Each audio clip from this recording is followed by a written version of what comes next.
My boyfriend proposed. I said I needed time. He sighed. Do you even love me? I wanted to explain. Then I heard him whispering to his system. He's just a tool to gain love points. Once I steal his protagonist aura, I'll cure little fish. Then he smiled at me and said, let's break up. Main story. On Valentine's Day, my boyfriend proposed to me. I was afraid of marriage, so I told him I needed some time to think. Disappointed, he asked, are you going to reject me again, Stefan? Do you really love me? I felt terribly guilty and wanted to explain, but right then, I overheard a conversation between him and another voice. Great, host. Now that you've gotten rid of him, you can go spend Valentine's Day with little fish at the hospital. You were only with him to gain affection points anyway, just to steal his protagonist halo and cure little fish. But will this really work? Louis, tall and graceful, once a spirited youth, now carried himself with calm and quiet restraint. He looked at me and said gently, if I'm the only one trying, I'll get tired too. Let's break up. All while calmly replying to that mysterious voice. He's love-starved. He can't leave me. Only when he loses me will he learn to cherish me. Once he begs to get back together, his affection points will be maxed out. Their conversation echoed in my ears. I stood frozen, a ringing in my head drowning out everything else, even the thought of asking him to stay. I heard those words and yet I couldn't quite understand them. Louis and I had been together for 3 years. He had proposed to me twice before, but I wasn't ready because I was afraid of marriage. But if I had to spend the rest of my life with someone, I always thought it would be Louis. That's why I didn't say no this time. I just asked for more time. I never expected he'd choose to break up. What did he mean? You were only with me to gain affection points. My chest ached sharply. I put on the ring he'd left behind and ran after him. I would rather believe I misheard than accept those words as real. Until I followed him to the hospital and saw with my own eyes how he was doting on another boy. In a hospital gown, even bringing flowers. He had just broken up with me. Yet here he was, spending Valentine's Day with someone else. Louis was incredibly gentle with him. I had never seen that side of him before. The boy's eyes were filled with dependence. It was clear this wasn't the first time. And I knew that boy. His name was Fotis, and he was an Omega 2. I could smell Louis's cedar-scented pheromones on him. He'd been marked by my boyfriend. My boyfriend had marked another Omega. I had first met Louis back in high school. I'd done terribly on an exam and was too scared to go home. I sat on the stairs, crying, and Louis caught me red-handed. He was standing in the light, a backpack in hand, smiling slightly. Well, whose little kid is this, crying outside my front door? He crashed into my still, quiet heart like a stone in water, sending ripples I'd never expected. We were in the same year, but he was from class 3, an alpha, handsome, smart, and popular. After that day, we studied together often, encouraged each other, and promised to apply to the same university. Back then, I was the only Omega around him. But there was someone else, someone different. One time, while we were studying in the library, Louis was halfway through explaining a problem when he suddenly stopped and stared out the window. A pale-faced boy stood outside watching us. He wiped a tear from the corner of his eye, then turned and walked away. Louis's expression changed immediately. He stood up and chased after him. I had never seen him look so anxious. He was gone a long, long time. I waited the whole day in the library. He never came back, and I didn't hear a word from him. That was when I realized this boy was special. So I tucked away my feelings and began treating Louis only as a friend. It seemed Louis noticed. He explained to me, that's Fotis. He used to be my neighbor. He's in poor health and rarely goes out. I just took care of him like a little brother. There's nothing between us. Please believe me. And I did. I even felt happy because if he was explaining things to me, it must mean he liked me. Even just a little. Just like everyone expected, we got into the same university and naturally became a couple. But it was all a lie. I stood at the door of the hospital room, my body gripped by a coldness so sharp I could hardly breathe. From Louis's conversation with the system, I learned the truth. I was the protagonist of this world, the one with the protagonist aura, and Louis was the strategy capturer. His mission was to make me fall in love with him, so he could steal my fortune and transfer it to Fotis to cure him. And once the mission was complete, I would lose all memory of Louis. I reviewed every moment of our 3 years together only to realize I had never truly seen the man I spent every day with. What I thought was salvation, the light in my life, was in fact a premeditated approach from the very beginning. The memories I cherish most, the ones that once moved me to tears, were just bricks in a tower built on lies and manipulation now crumbling down, revealing a rotting foundation. Pain bloomed across my chest like thorns. I stumbled out of the hospital in a daze and took a cab home. But I didn't expect I'd get into a car accident. My mind went blank. Screeching tires. A black sedan losing control. It smashed through the guardrail heading straight for the taxi I was in. I watched helplessly, unable to react. When I opened my eyes again, I saw the white ceiling of a hospital room and heard the voice of a man by the window, speaking on the phone. Louis, Stefan was in a car accident. Where are you? Louis said something on the other end. The man frowned, disbelief in his voice. You broke up with him? His name was Tam, a longtime friend of Louis's. Louis came from a middle-class family. Tam, however, was from an elite background. They weren't from the same world, yet somehow they became close. I knew Tam through Louis. Then I heard Louis talking to the system again. Think Stefan did it on purpose. To make you worry so you go back and comfort him? I won't go soft. He needs to learn his lesson. When he begs me to take him back, then I'll forgive him. Exactly. Only when he loses you will he learn to cherish you. I felt cold all over, and I laughed bitterly. I'd just been in a car crash, and his first reaction wasn't concern but self-assured anticipation that I'd come crawling back to him. The call ended. Tim turned around and froze for a second when he saw that my eyes were open. Maybe he didn't want me to feel bad, so he gently reassured me. Louis is busy right now. He might take a while to get here. How are you feeling? Busy. Busy figuring out how to use me as a stepping stone for his precious little fish. He wanted me to forget. Luckily, I didn't want to remember him either. My eyes were blank as I looked at Tam. Louis? Who's that? Do I know him? Tam's expression froze for several seconds. Then he repeated, Louis. You don't remember him. Was I supposed to? Tam called the doctor. The diagnosis? Possibly selective amnesia brought on by trauma or emotional shock. Tim sat beside me for a long while in silence. Then, finally, he spoke again. Do you remember me? I nodded. Yes, you're Tam. He let out a quiet sigh of relief. Then, as if something suddenly occurred to him, a cautious glint flickered in his eyes. And, do you remember what we are to each other? I hesitated. Friends. I didn't know what else to say. That was probably the safest answer. A trace of disappointment passed through Tam's eyes. He held my hand and declared with convincing solemnity. Stefan, how could you forget? I'm your fiancé. What? Tam was undeniably attractive. At that moment, his cheek rested softly against the back of my hand, long lashes lowered. His deep eyes gazing at me without blinking, affectionate, with just a hint of grievance. He reached out and gently touched the ring on my finger, confidently claiming ownership. Look, you're still wearing the ring. How could you forget me? Seriously, I never met someone so shameless. If I really had lost my memory, I might have actually been tricked by him. But I still didn't understand why he was doing this. The first time I met Tam was at a dinner Louis had arranged. I found out later that he was also the newly appointed boss at my company. Every time I was in trouble, he was always the first to show up. This time was no exception. He didn't seem all that interested in Louis, but when it came to me, he seemed unusually invested. I'd only suffered minor injuries. After a checkup showed everything was fine, I was discharged the next morning. Tam, with effortless ease, brought me straight to his home, putting on a full act. He had even gone out of his way to recreate the illusion of cohabitation, to pairs of slippers, matching pajamas, coupled toothbrush cups. He had even moved all of my personal belongings from my old apartment into his place. He gave me a new phone, too. All messages and contacts related to Louis had been wiped clean.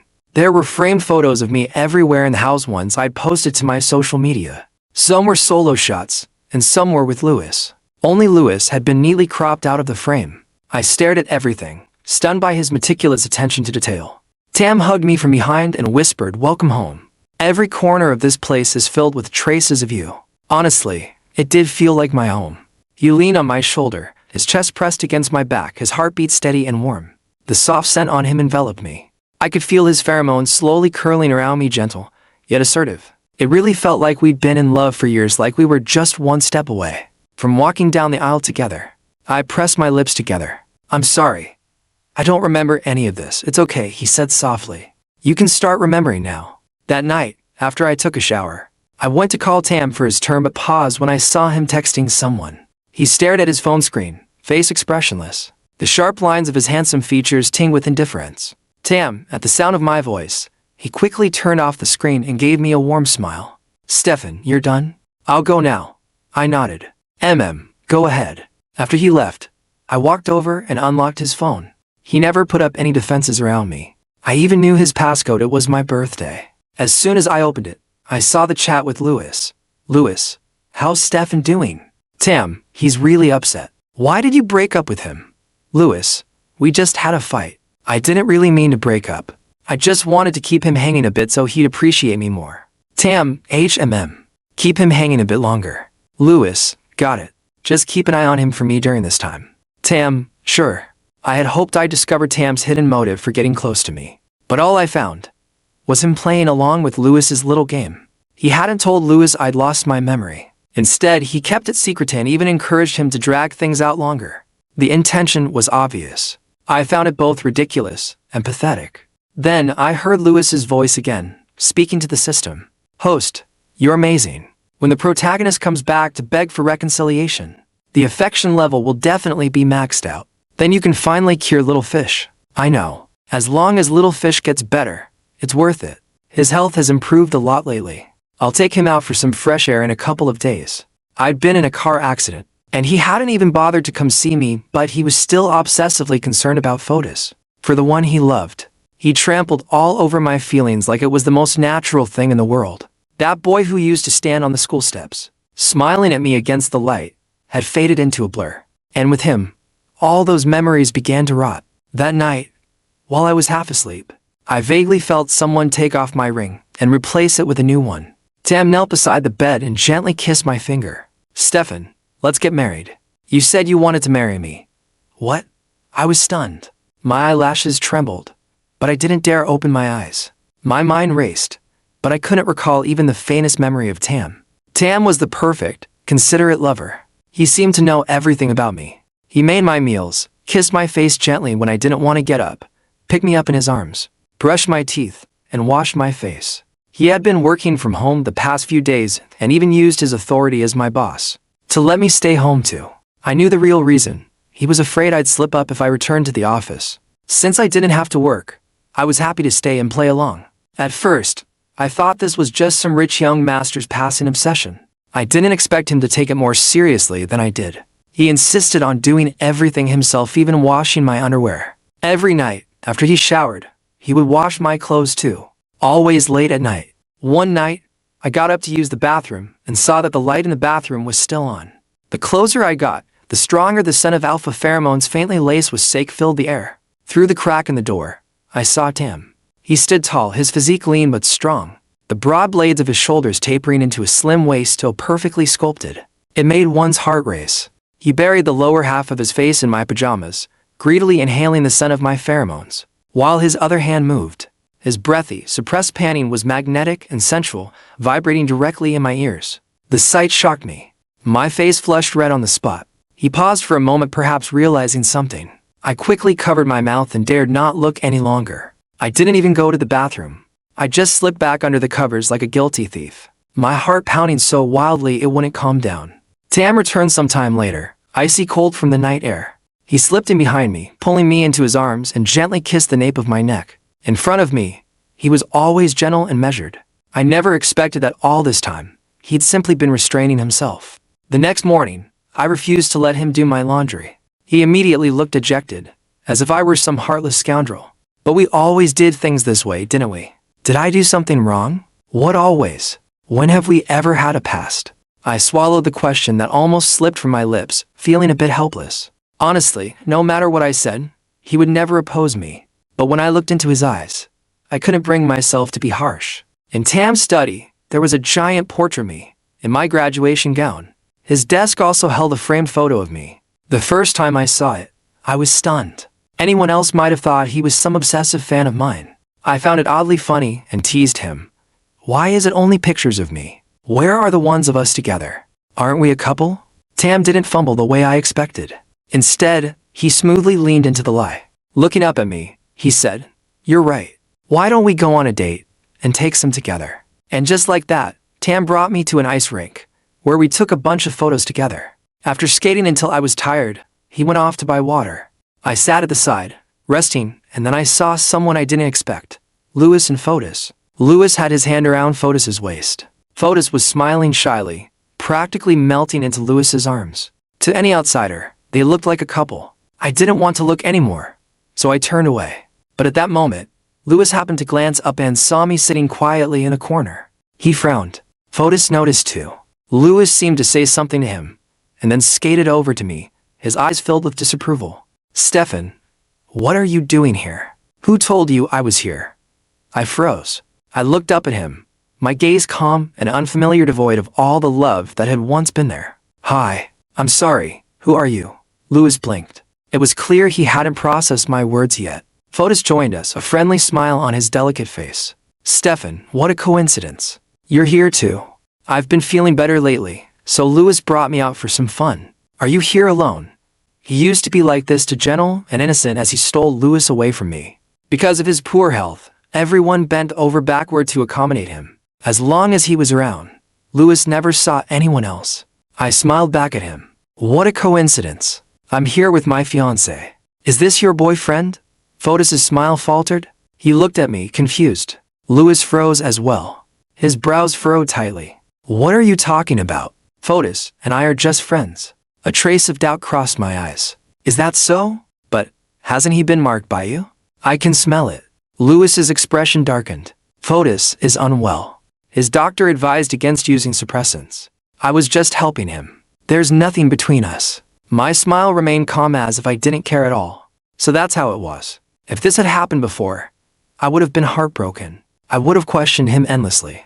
But now, I felt nothing.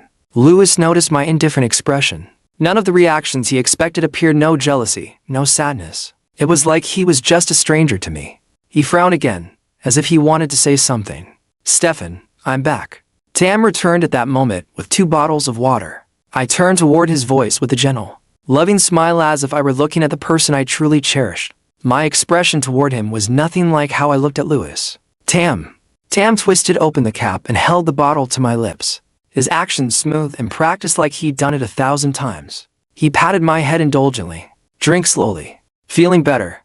I nodded, clutching his sleeve like a habit. Louis froze.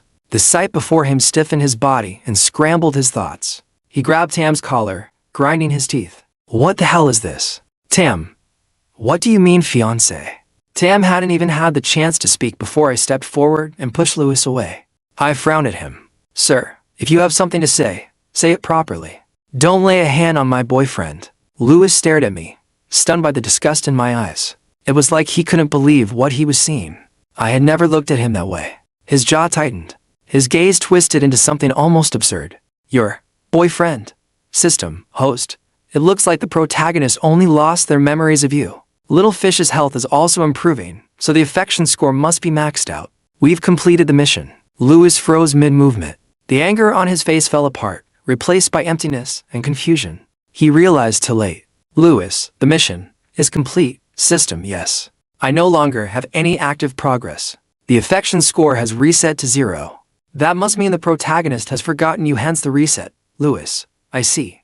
I straightened Tam's collar, too busy to bother with Louis. Tam looked down at me, staring as if he could never get enough. Once I was done, he leaned down and kissed me on the cheek. My face flushed. What was that for? Tam's eyes curved in a smile. Couldn't help it.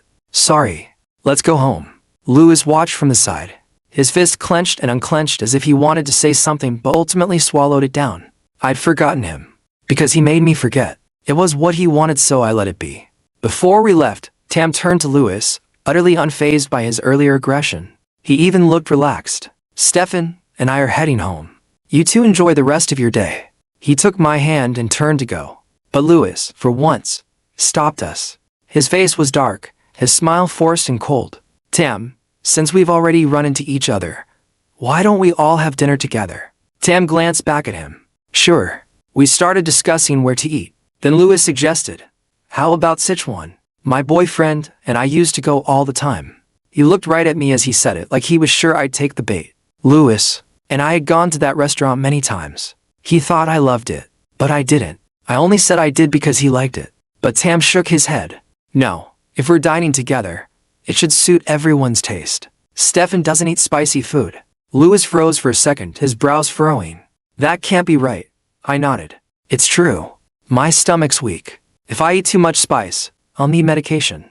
Louis's jaw clenched. It seemed like something finally clicked. We'd gone out for Sichuan food many times, yet every time I either secretly took medicine or quietly endured the discomfort. Sometimes he even saw me, but he never asked, never cared. And now, he learned I couldn't eat spicy food from someone else. For a moment, his expression froze. His face darkened. His fists curled tightly. We ended up at a Japanese restaurant, the four of us seated across from one another. The food was great. Tam kept picking dishes for me, feeding me bite after bite. Louis, watching from the side, looked like he'd swallowed a lemon. Fotis noticed Louis's reaction and didn't look too pleased either. Back when Louis and I were together, despite being a couple, he had eyes only for Fotis. He would drop everything at a word from him, abandoning me without a second thought. Forcing a smile, Fotis asked, "So, when did you two get together?" I had no idea. Louis turned his eyes to us as well. Tam smiled. Stefan had an accident a while ago and lost those memories. But that doesn't matter. What matters is we're getting married. We'll be together for the rest of our lives. Of course, you're invited to the wedding. Louis let out a cold laugh. You've only been together a few days since the memory loss. Don't you think marriage is a bit rushed? I wrapped my arm around Tam's and smiled gently, eyes filled with trust and reliance. I love Tam. I'm willing to marry him. That's all that matters. Louis's head snapped up. His jaw twitched, and his eyes dark as ink looked like a storm about to break. What? He knew how afraid I was of marriage. I'd rejected his proposals twice. But now, after only a few days with Tam, I was willing to say yes. Tam paused too, slowly turning to look at me. Something flickered in his eyes. After a moment of silent eye contact, his face lit up with joy. He squeezed my hand and turned to Louis and Fotis. With genuine warmth, he said, "Then I wish you both happiness as well." Louis's expression darkened even further. His voice dipped low but grew louder, laced with displeasure. "I'm not in a relationship with Fotis. We're just friends." As if being mistaken for his boyfriend was the worst insult imaginable, he hastily cleared the air. Fotis paled. He bit his lip, saying nothing. Tam tilted his head, feigning surprise. "Friends? Do friends mark each other?" "Oh, I see. Sorry, I must have misunderstood. I didn't realize innocent friends go around marking each other." Louis's explanation fell utterly flat. Fotis couldn't keep a straight face anymore. He turned to Louis. "Louis, I'm tired. I want to go home."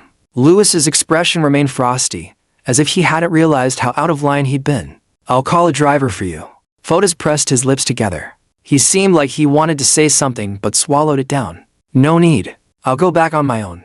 He turned and stormed off, each step loud and deliberate. He was obviously furious. In the past, Louis would have scrambled after him to calm him down. But this time, he merely frowned. He didn't chase after him immediately. Instead, he turned to look at me. His lips parted as if to speak, but he hesitated, his expression holding back something unsaid. I guessed he saw himself as the tragic male lead now. "Stefan," he said, "wait for me. I need to talk to you." With that, he stood and left to chase Fotis, as if I'd wait for him. What a joke. I rolled my eyes inwardly. When I turned back, I saw Tam looking at me with a hint of grievance. "Do you still care about him?" Tam's features were as elegant as ever. He lowered his lashes, staring at me like a puppy abandoned by its owner. I quickly shook my head. "No. I was just asking. I don't even know him." At my answer, Tam instantly brightened. Just one sentence, and he was all sunshine again. "Then let's go home." "Okay." Tam could afford to stay home with me for a few days, but not forever. And honestly, I didn't want to stay cooped up either. Mostly because Tam was becoming clingier by the day, acting like an emperor smitten to go back to court. So I said I wanted to return to work. Tam agreed reluctantly, looking completely aggrieved. Then I caught him sending red envelopes to all my team members at work, 90,000 each. I suspected they were hush money. After all, only a few people at the company knew my boyfriend was Louis. I opened his chat history with Louis and saw their exchange. "Louis, Tam, this is how you watch over Stefan from me. I treated you as a friend, and you stabbed me in the back. Tam, you two broke up. He's single. Louis, he lost his memory. You're lying to him. I'm his boyfriend, not you.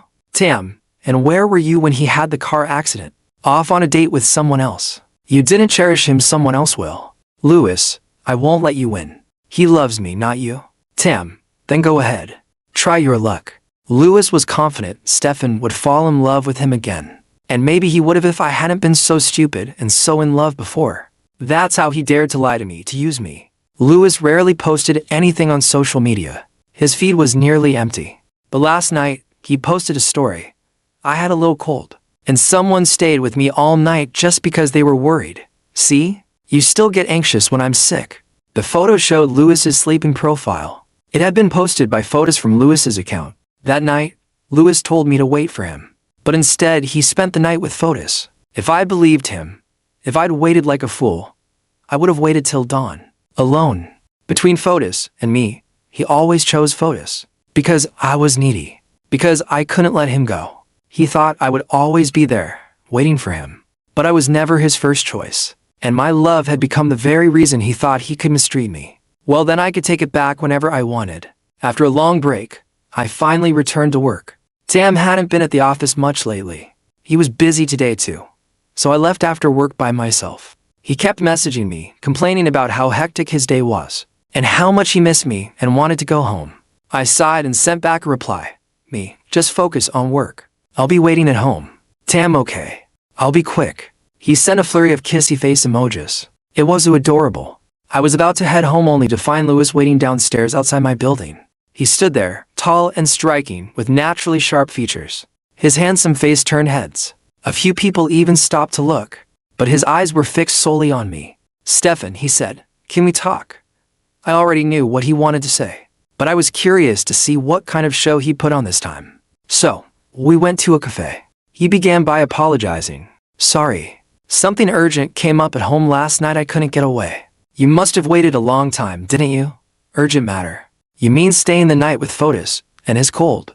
I gave a faint smile. Mr. Lewis, you're overthinking.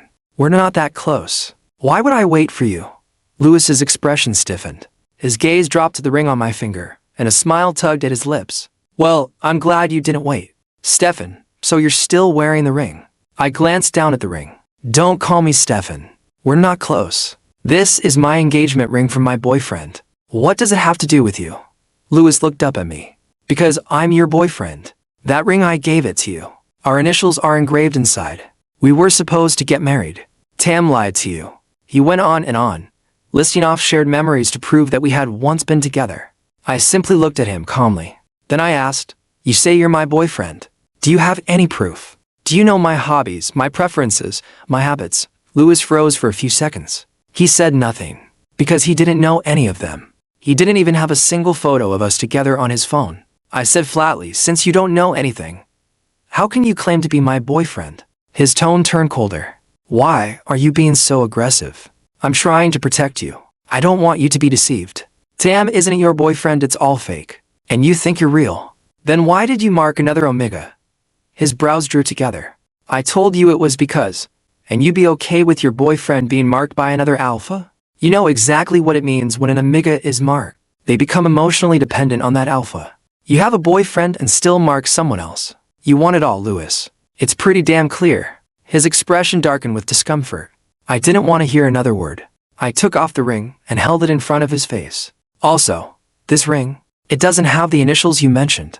My boyfriend and I are very much in love. Please stop bothering us. The ring looked similar to the one he'd given me, but it wasn't the same. There were no initials inside, only a tiny engraving of a little lamb. He stared at the ring, his lips pressed into a tight line. He didn't speak. I turned, ready to leave, and then I heard that voice again. System, that ring is from the true male lead. Tam is the official pairing. It's their bond ring.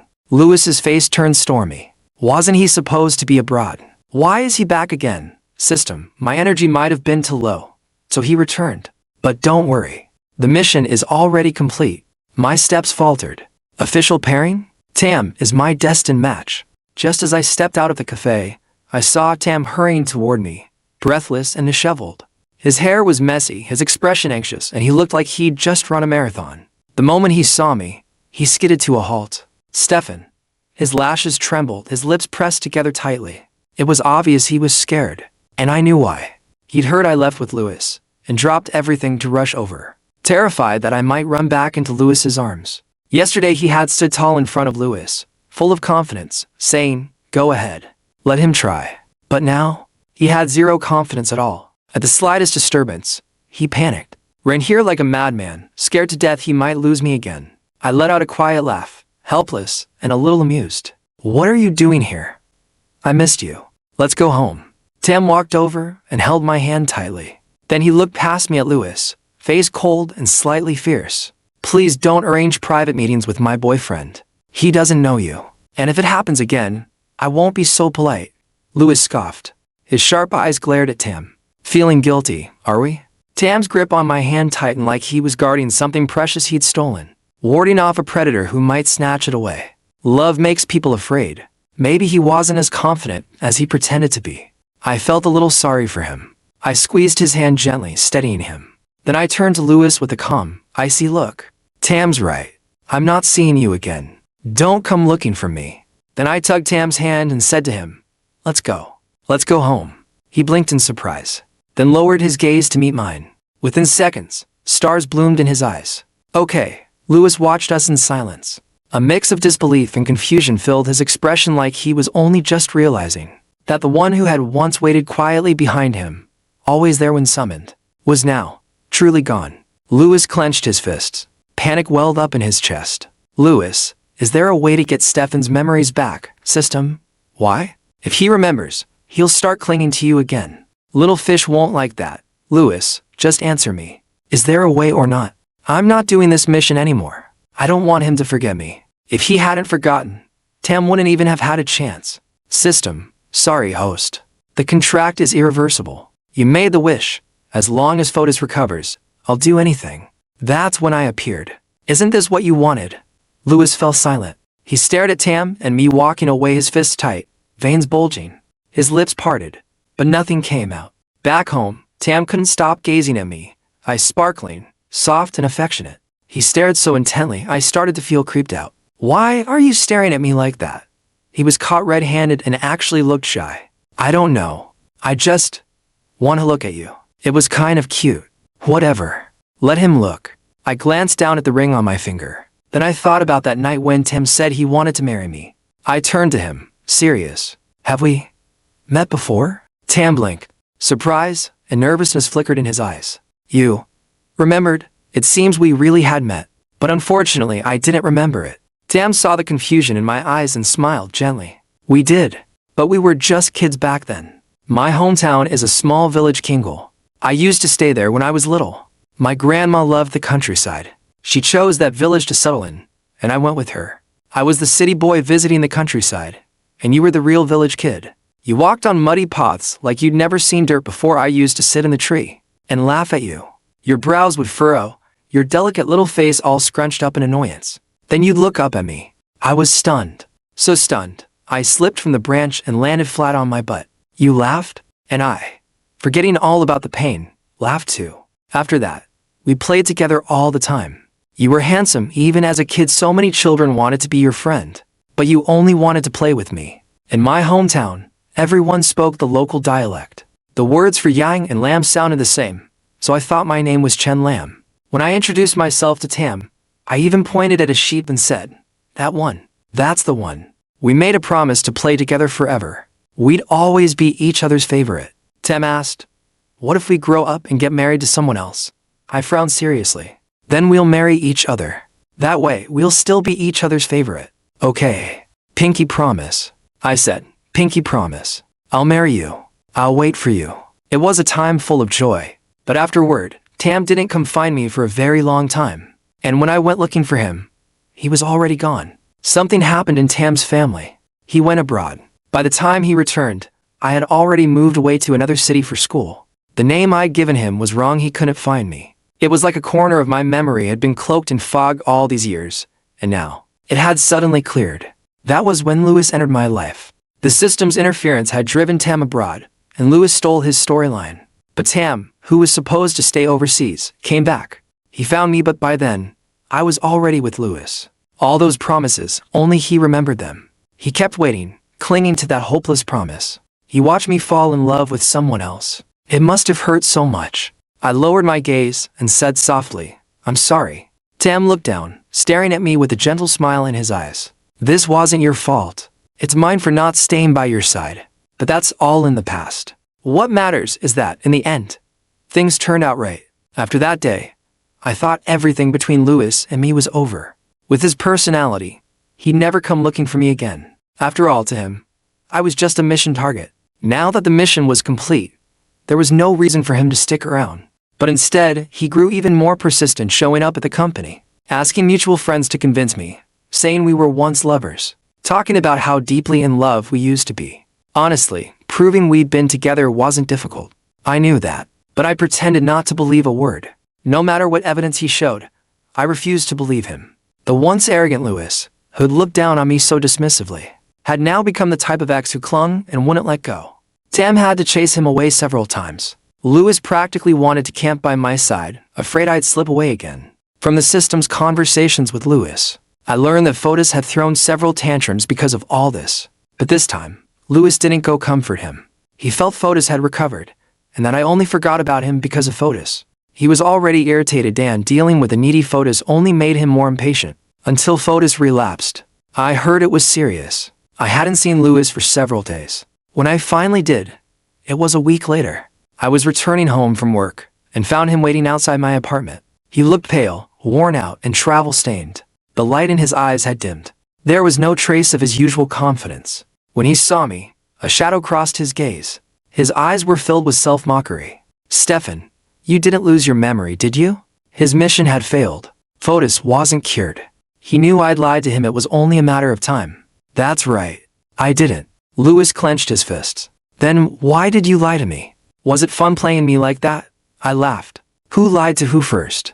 Wasn't the whole point to make me lose you, so I'd learn to cherish you? What are you here for now? Because the mission failed, so you're trying to con me again?" His pupils shrank. His expression shifted from anger to shock, like my words had completely stunned him. "You? How?" But he didn't have the strength to finish his sentence. He stepped forward, trying to grab my hand. I dodged him. He froze, face pale, eyes red. When I pulled away, his thin lips trembled. "It's not like that. This mission, it wouldn't have hurt you. It was just using your luck to cure Fotis. You'd only lose your memory, but you'd save his life. I figured, once it was done, I'd win you back. We'd be like before. Wouldn't that be good? There's nothing between Fotis and me. The one I love is you." I laughed bitterly. "It's because you wouldn't lose anything that you're so self-righteous about offering up my everything. So I'm the protagonist, and that means I deserve to be targeted, to have my halo stolen by you. You say, that's all. But what about the pain I went through? You never mentioned a word of that. At that time, my family's store went bankrupt. We were in debt. My parents argued constantly, sometimes even got violent. The atmosphere at home was suffocating. All I wanted was for the holidays to come, so I could escape to the countryside. But after my grandma passed away, I didn't have anywhere to go.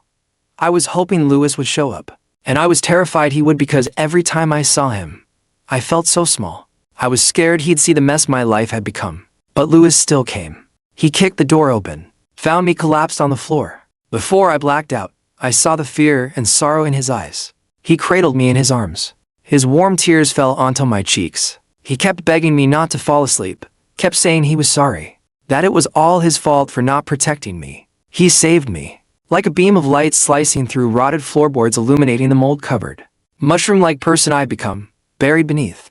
I never forgot that moment. That's why I forgave Louis for so many things. No matter what he did, whether it was abandoning me or never truly loving me, I could overlook it all. I could keep lying to myself and loving him. But it was all fake. Just another scene from Louis's redemption arc. He had been standing outside the door the whole time, listening, while I was beaten, waiting, until it went silent before he called the police and burst in to save me. Fotis may be sick, but he has loving friends and family. Everyone pampers him. I was jealous of him. Always have been.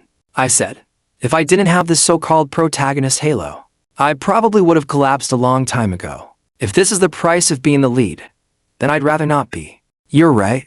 I'm emotionally needy. You knew how much you meant to me, and you still chose to manipulate me, abandon me, use me. My pain became your leverage, your weapon. I looked at him with sharp mockery in my eyes. This is your version of love. That's disgusting. I don't need it. Whoever wants it, let them take it. Louis stood frozen in place, back hunched, waves of dull pain crashing through his chest, keeping him from standing tall. He didn't dare meet my gaze. The wind blew past, lifting the wrinkles in his coat. He looked utterly defeated. His eyes were red as he looked at me and stepped forward to grab my hand. I'm sorry, Stefan. I'll make it up to you. Please, give me another chance. We were so in love before. I know I was wrong. Please, just one more chance. Lewis clung to me as if he couldn't understand the word no. Then, as if a thought suddenly hit him, his eyes lit up. The mark. If I just mark you, you'll fall in love with me again. As he spoke, he lunged toward me, mouth open, ready to bite. I struggled with all my strength, heart pounding in panic. The natural strength difference between Omega and Alpha left me at a clear disadvantage. But just then, Lewis was yanked off me by Tam, who had appeared at some point and immediately received a heavy punch to the face. Blood spattered instantly.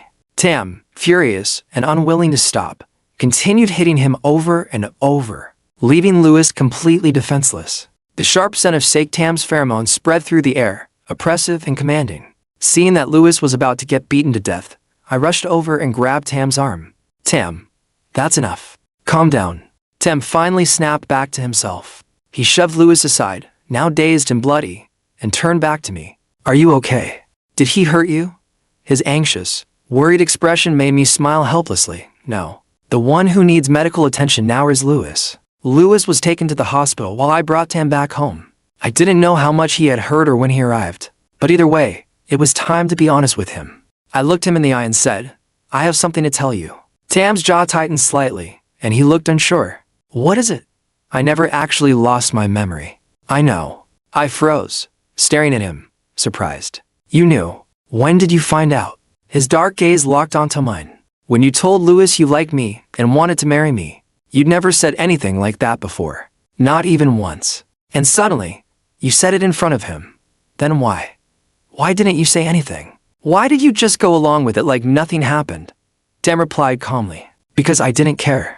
No matter why you said you liked me, whether it was to use me or to make Lewis jealous, I'd go along with whatever you wanted. I opened my mouth, but no words came. My silence seemed to unsettle him. His eyes flickered nervously, like he feared he had lost all value to me and was about to be discarded. He looked so pitiful. I curved my lips into a faint smile and asked, so you go along with anything? What about marrying me? What about marking me? Tam's eyes widened in disbelief, as if a tidal wave of joy had just knocked him over. Yes, both, everything. His pheromones, rich with the scent of sex, swept through the air, and twined tightly with my own grape-sweet scent. Tam lifted me into his arms and carried me to the sofa. He licked the sensitive spot on my neck, but hesitated to bite down. Curled up in his arms, I trembled uncontrollably. My fingers clutched at the fabric of his shirt. Hurry up? If you keep dragging this out, I'm seriously going to lose it. Even the grape skin is about to tear, and you still won't bite. Urged by my complaints, Tam finally sank his teeth in. My body jolted. Ah. His alpha pheromones flowed into my gland and fused with the scent of grapes. My back arched. I buried my face into the crook of his neck, clinging to him tightly. It took me a long while to catch my breath. Tam looked worried, thinking he'd hurt me. Stefan, are you okay? Let me see.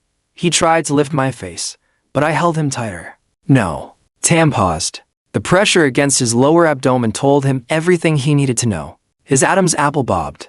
His eyes remained gentle, but a subtle, stormy gleam appeared beneath the surface. Do you want me to help you? My voice was hoarse, a little annoyed and exasperated. Do you really need to ask? You're my alpha. But I didn't expect him to ask me that.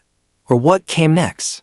Because we were marked, I could sense his emotions. He was so happy, giddy with joy. Then he got very hands-on, and still had the nerve to ask, am I a good alpha? I was dizzy, and couldn't even answer.